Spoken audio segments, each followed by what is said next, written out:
Hello mga kabarkads, another day, another vlog na naman tayo ngayon mga kabarkads. Ngayon mga kabarkads is nandito tayo sa Bukana Davao River Bridge Project dito sa Coastal Road of Davao para i-update na naman kayo dito sa nangyayari dito sa ginagawang project, kung ano na ba yung mga improvement dito.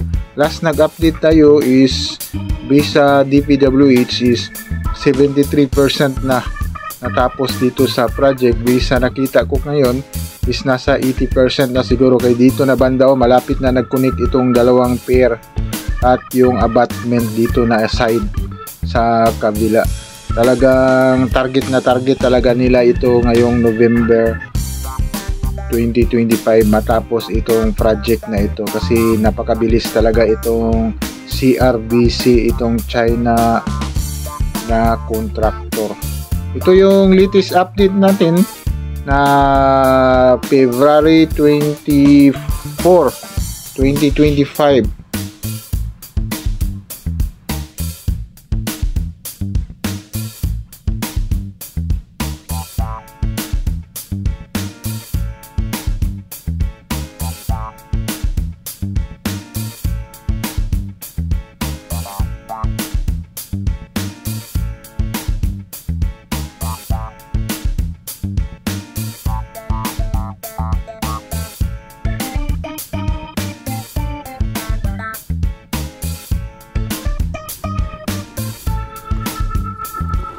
Good morning mga kabarkads.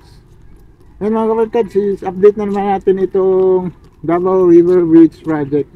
Tagal-tagal na din tayong hindi nakapag-update dito dahil na busy tayo sa mga politics na update natin. Yan, so anyway, subscribe niyo ang RPB channel. Ito na yung bagong pangalan ng ating channel. Yan, i-update na naman natin ito mga kabarkads. Yan, kita-kita nito. Itong Davao River Esplanade, napakalinis na. Yan, tanggal na yung mga damo dito. Minamintin na nila araw-araw dito. Ito hindi lang nawalisan kasi naglilinis pa sila dito sa itong mga damo. Ito sana itong mga grills dito is ma-repair ito para maganda na tingnan. Marami na nasira. Yan ang butas-butas. Ngayon, i-update lang natin itong ginagawang tulay dito mga kabarkads sa Bukana Davao River.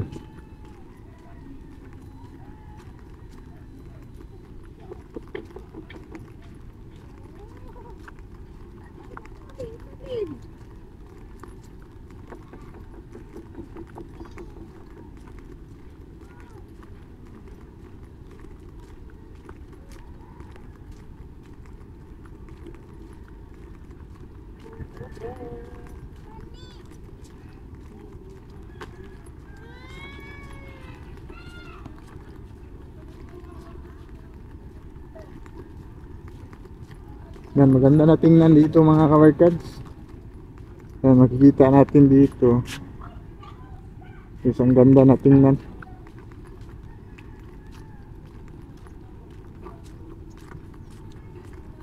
Yan, malapit na mag-connect itong mga kabarkads, itong dalawa.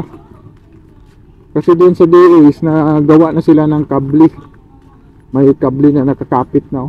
Malapit na papunta doon sa may abutment. Yan.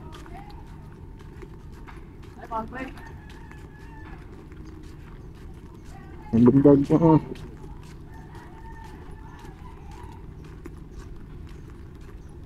Japon?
napakaganda ng mga kabarkads, oh.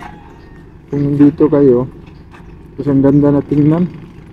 Yan, oh, may nasira na naman dito. Bago lang ito natapos mga kabarkads, pero sira na. Hindi talaga pulido yung mga trabaho nila dito.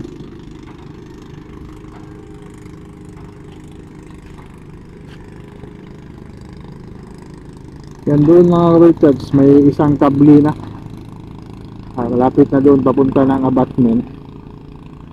Tapos dito, ito yung nahuli, kasi ito yung last. Dito na side is pa travel na naman sila mga kabarkads. At ito yung may tatlong kable na ito. Ito dito. Yan, malapit na mag-abot din doon, no? Sa unahan, makikita natin doon sa drone shot. Ito at saka yun is malapit na nag-connect. Yan, napakaganda na talaga mga kabarkads. Tingnan dito. Yan, itong project. Tuloy-tuloy kasi nasa last nag-update tayo dito mga kabarkads based sa DPWH is nasa 73% na sila. Ngayon parang nakikita natin dito is parang nasa mga 80% na yung trabaho nila, kasi itong dalawang ito hindi lang natin makikita itong isa dito na kuan. Ito na lang mga kabarkads para mag-connect sila itong dalawa dito. Kasi ito is may 5 kable dapat ito sa isang ganito. Nakatatlo na sila mga kabarkads. May 2 kable na lang. Mag-i-stop na ito.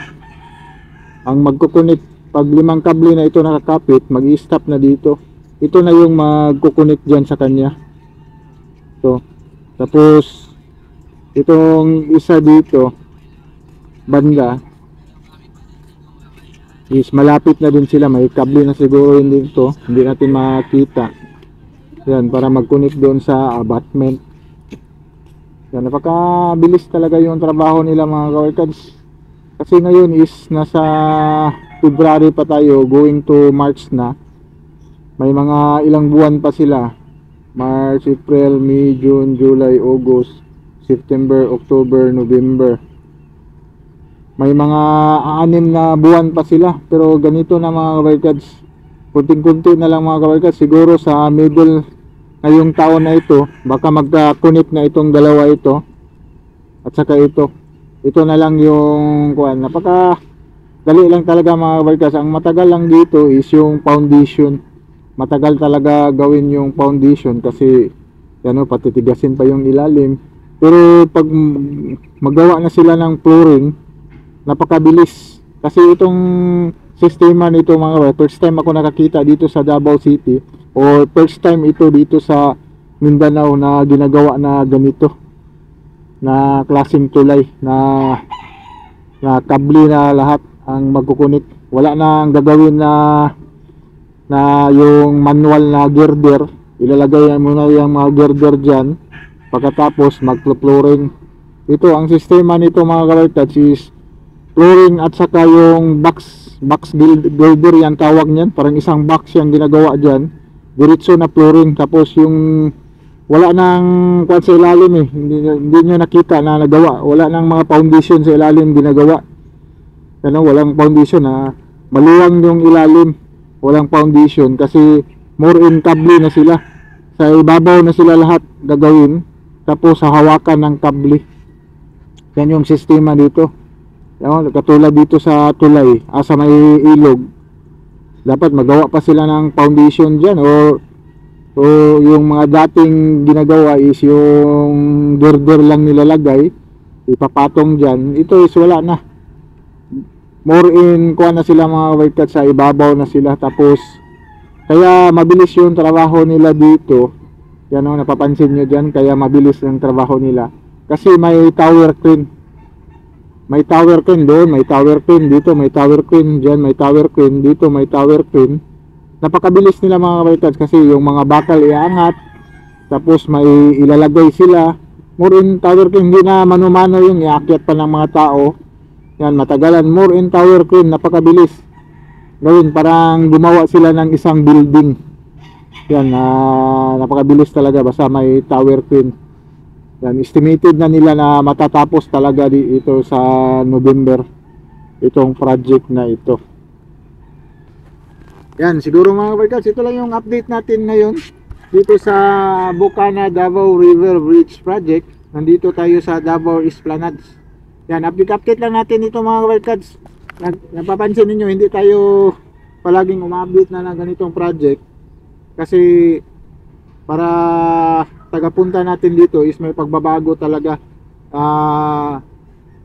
Suportahan din niyo yung mga update natin sa mga nangyayari dito sa politics dito sa Pilipinas. Yan, like and subscribe to my channel and press the button bell para na-notify kayo sa mga video na i-download ko, especially sa mga travel vlog natin. Yan, sige, bye-bye. God bless.